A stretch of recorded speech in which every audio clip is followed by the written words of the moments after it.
Hello les amis, j'espère que vous allez bien. Je suis contente de vous retrouver aujourd'hui sur ma chaîne YouTube pour un petit haul de livres, de mes derniers achats livres. Bienvenue si vous êtes nouveau sur ma chaîne YouTube. J'adore le sport et lire, bon, plein d'autres choses, mais c'est principalement ce dont je parle sur ma chaîne YouTube. Donc pensez à vous abonner et activer la petite cloche. Et si vous êtes de retour, eh bien je suis contente de vous revoir. J'ai pas mal de livres à vous montrer aujourd'hui. Gros craquage. Parce que ça faisait longtemps que j'ai énormément lu, donc j'ai ma pile de lecture qui a bien descendu. Donc je me suis dit que j'avais un peu le droit à des nouveaux livres et surtout que ma prépa Halsman avance pas mal.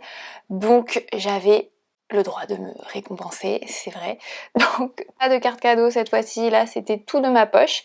Je vais commencer par les petits livres de poche, les petits livres de poche, ceux qui sont vraiment pas trop chers et qui font plaisir. Vous voyez, quand vous les scannez, vous dites purée, plein d'heures de lecture. Mais voilà. Après, sur les livres de poche, les voici. Donc je vais commencer par une romance. J'aime toujours acheter des romances, surtout quand le printemps, l'été se profile. Ça me fait toujours plaisir. Donc j'ai craqué pour celui-ci, Crush. Et oui, j'ai vu nominé au TikTok Book Award auteur de l'année. Et je suis désolée, pour moi TikTok c'est devenu une référence. Il y a beaucoup de livres que j'ai découverts grâce à TikTok et qui ont été des vrais coups de cœur. Donc pour moi, voir ce petit sous-titre, c'est plutôt bon signe et ça va donner envie de l'acheter. Donc c'est une traduction de J.F. Murray, Crush, et je vais vous lire le résumé. Vous allez peut-être comprendre pourquoi je me suis dit ça pourrait m'intéresser ça. À un clic de trouver l'âme sœur. Tara croit au coup de foudre, Colin croit au coup de gueule. Il a suffi d'un regard à ces deux-là pour savoir qu'ils étaient faits l'un pour l'autre. Mais 18 ans plus tard, et après plusieurs fives ratées, leur mariage commence à se fissurer. L'étincelle des premiers jours semble définitivement éteinte. Pour se prouver qu'ils sont encore sexy et que leurs meilleurs jours ne sont pas derrière eux, ils téléchargent chacun de leur côté l'appli de rencontre pour personnes adultères, Crush. Lorsqu'ils matchent enfin avec un profil 100% compatible, ils sont loin de se douter que le destin est en train de se jouer d'eux. Donc les sous-titres, c'est une comédie romantique drôle et touchante qui nous rappelle que l'amour est parfois juste sous notre nez. Je me suis dit que ça pouvait changer un peu de toutes les romances où en fait on est avant l'engagement, avant les longs mois ensemble, les longues années ensemble, après la passion. Moi ça fait plusieurs années que je suis avec mon compagnon, puisqu'on n'est pas que ça m'a fait envie, ça a changé un peu. Un autre livre, cette fois c'est mon copain qui l'a choisi puisqu'il était avec moi. Je pense que autant la couverture l'a parlé, autant le résumé était pas mal. Donc c'est Emma Baker, Odile l'été, avec un brillant ouvrage, drôle, libre, très solaire de Télématin. J'aime bien ces petites... J'aime bien la vie des gens. Donc je vous lis le résumé. Emma Baker. Donc Emma Baker est française, est née en Haute-Seine, donc c'est pas une traduction. Odile l'été. Odile et moi, petite fille, courons dans le maquis qui entoure sa maison. Elle habite à l'époque dans cette même grande villa à Cavalère. Nous disparaissons des heures à la recherche d'un semblant de grotte planqué derrière un buisson de lentisques, une lampe torche à la main. Et c'est là pour la première fois que nous inventons ce jeu qui nous tiendra en haleine jusqu'à la fin de notre adolescence, le petit copain et la petite copine. Écoutez, j'ai jamais lu de livre de Emma Baker, mais tous les petits avis de Le Monde des Livres et Marianne a l'air plutôt positif. Donc pareil, c'est... je pense, un petit livre pas mal vers l'été. Il est très court, enfin très court, oui, 200 pages. Mais je pense que ça va être aussi au top de ma liste de lecture pour printemps-été. Donc puis franchement, la couverture est super jolie. Bravo, j'ai lu, ou l'éditrice. Marie Vareille du syndrome spaghetti. Je l'ai vu passer en fait sur Instagram récemment. Je crois que c'était un coup de cœur de la librairie Soramp, c'est une librairie à Montpellier. Et effectivement, elle a ce petit bandeau auquel je fais confiance. Je vous en ai déjà parlé, c'est le Grand Prix des lecteurs 2024 pour moi en fait. Et prix Babelio. Babelio, c'est un site internet où vous pouvez donner votre avis, il me semble, voilà, ou peut-être aussi une sorte de librairie en ligne. Marie Vareille, je crois qu'on m'en avait déjà aussi conseillé sur notre book club sur Instagram, donc je me suis laissée tenter. Je l'ai vu, ça fait plusieurs fois qu'on en parlait, je me suis dit allez, prends-le, de toute manière c'est un livre de poche, je ne prends pas de grands risques. Marie Vareille, le syndrome du spaghetti. La vie, c'est ce qui t'arrive pendant que tu es occupé à faire d'autres plans. John Lennon. Léa a un talent immense et un rêve à réaliser. Elle avance avec confiance vers un avenir radieux dont elle a planifié les moindres détails. Dans la cité voisine, Anthony, obligé de faire face à ses difficultés quotidiennes et au garde à vue de son frère, ne rêve plus depuis longtemps. Ils n'ont rien en commun et pourtant lorsque la vie de Léa s'écroule, Anthony est le seul à pouvoir l'aider. Leur destinée s'en trouve à jamais bouleversée. Bon, bah voilà. Je sais pas si c'est une romance ou peut-être qu'il y a une romance un peu dedans et moi c'est ce que j'aime, mais il y a aussi un peu plus de profondeur. On enchaîne avec Pascal Robert Diard, la petite menteuse, donc ça a l'air bien différent, mais pareil, le petit bandeau prix Goncourt des lycéens, même bon il est finaliste, pardon, finaliste. C'est bien, j'aime bien parce qu'en littérature, il n'y a pas de perdant. Vous pouvez même si vous n'avez pas gagné, vous pouvez quand même mettre finaliste. Donc ça veut dire qu'il y a une bonne sélection. Prix Goncourt des lycéens, pareil, pour moi, prix Goncourt des lycéens. Autant le prix Goncourt, mais le prix Goncourt des lycéens, les lycéens, voilà, ils se laissent pas avoir, ils sont en dehors des jeux, des maisons d'édition. Donc voilà, pareil, c'est un roman assez court, mais avec beaucoup de commentaires positifs, hein. Léa Salamé, un puissant éloge de la nuance. Alors le résumé est vraiment rapide et je me dis bon, je vais faire confiance au prix et on verra. Je veux être défendue par une femme, a dit Lisa en se présentant à Alice Kéridreux. Un face-à-face commence, ni l'une ni l'autre ne savent jusqu'où il va les mener. 50 000 lecteurs, avec ce premier roman magistral, Pascal Robert Diard nous entraîne dans une affaire judiciaire vertigineuse. Et bah écoutez, je lis pas assez justement de ce genre de livres et je me suis dit allez, on y va, surtout que j'adore, c'est des livres de Karine Thuil, je les adore, donc je me suis dit allez, on y va, et Pascal est une femme. Donc on encourage les femmes. Et oui, ça fait regarder, ça fait 4 romans, sans vraiment en prendre conscience que j'achète auprès de femmes, et ben tant mieux. On passe au dernier roman de Cécile Coulon, La langue des choses cachées. Alors Cécile Coulon, je veux vraiment la soutenir, mais je n'aime aucun de ses livres. À chaque fois c'est... Bref, je sais pas. J'aime pas donner des avis négatifs sur les livres, mais globalement j'accroche jamais avec ces livres et j'essaie quand même parce que bon, Cécile Coulon est une runneuse, elle fait beaucoup de running et elle explique souvent comment le running l'aide à écrire. Elle a écrit la préface du livre de Anaïs Kemener, tout ce que je voulais c'était courir, donc je me suis dit allez, redonne encore une chance, donc j'ai craqué et surtout nous avons un petit bandeau de Digli. Digli, si vous la connaissez pas, c'est toujours une illustratrice mais aussi autrice. Poétique, sublime et glaçant, ce livre vous hantera longtemps. Donc je me suis dit, allez, Cécile Coulon essaie toujours de nous, de nous entraîner dans des atmosphères un peu particulières. Bon, à chaque fois, moi, je rentre pas dedans, ça va pas. Ça me fait un peu penser à Guy de Maupassant. Je pense qu'elle essaie des fois de nous mettre dans des univers comme ça. Ça me fait penser d'ailleurs un peu au Horla à chaque fois, ces romans. Mais c'est des comparaisons plutôt positives, mais c'est... Et à chaque fois, je suis pas convaincue. Mais donc, j'ai lu le résumé et je me suis dit, bon, le résumé donne envie. Et d'ailleurs, c'est bien ce genre de résumé parce que comme vous voyez, c'est vraiment un résumé, hein. À la tombée du jour, un jeune guérisseur se rend dans un village reculé. Sa mère lui a toujours dit « Ne laisse jamais de traces de ton passage ». Il obéit toujours à sa mère, sauf cette nuit-là. Et Cécile Coulon explore dans ce roman l'état universel, la force poétique de la nature et la noirceur des hommes. Voilà, triste de Une bête au paradis, j'ai pas aimé, 3 saisons d'orage, j'ai pas aimé.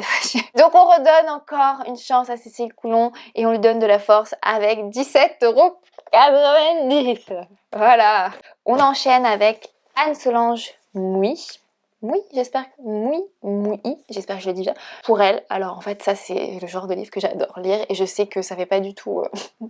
Il se passe pas grand chose dans ce genre de livre, c'est beaucoup autour de la nature, l'introspection, mais j'adore ce genre de roman et je pense que si un jour je devrais écrire un roman, parce que j'aimerais un jour écrire un roman, ça serait beaucoup dans ce genre. Donc Une île pour elle, je vous lis le résumé. Après la fin des terres, au large de Concarneau se trouve une toute petite île appelée l'île aux moutons. Louise, jeune géographe, décide de s'y établir pendant quelques semaines avec pour seule compagnie une colonie d'hirondelles de mer.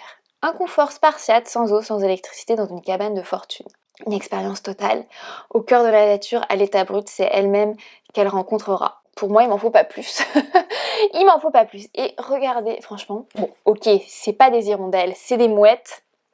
Mais au moins, ils ont fait un effort avec une belle couverture. Et bien écoutez, je pense d'ailleurs que je vais pas tarder à le lire, ce livre-là, parce que j'ai peur avec l'été, le soleil, j'arrive pas à me plonger dans l'ambiance un peu plus...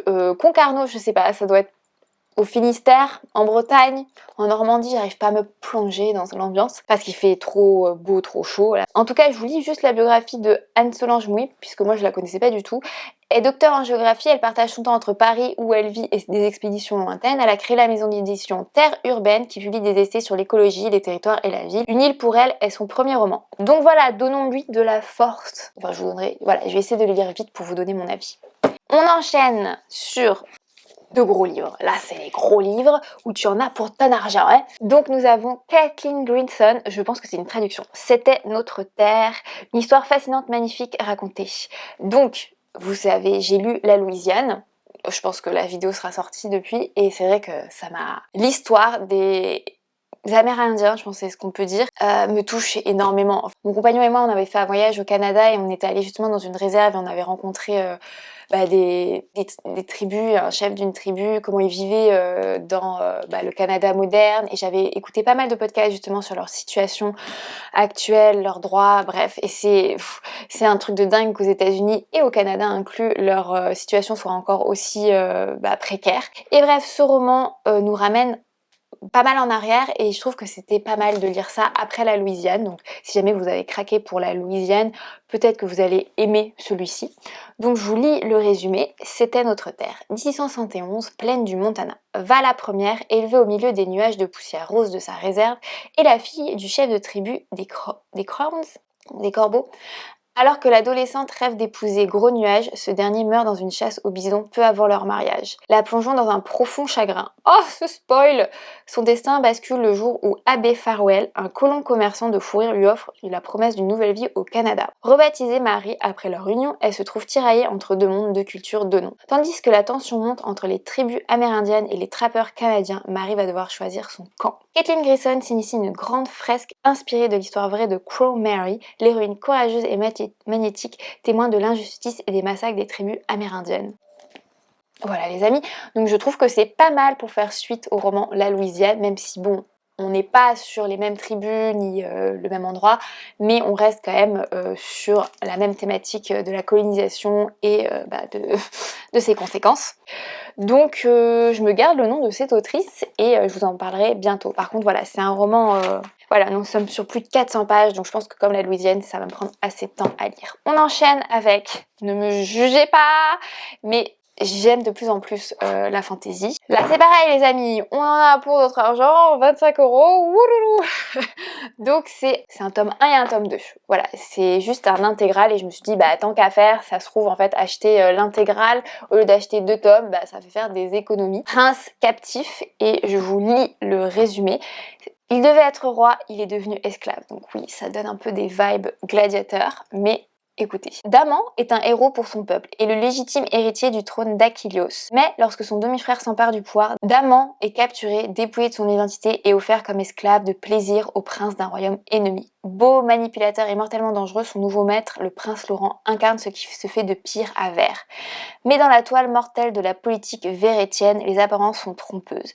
Pris dans les manigances de la cour, Daman doit s'allier à Laurent pour sa survie et celle de son royaume, sans jamais oublier une règle vitale, cacher sa véritable identité à tout prix. Car l'homme dont il a besoin est celui qui a le plus de raisons de le haïr.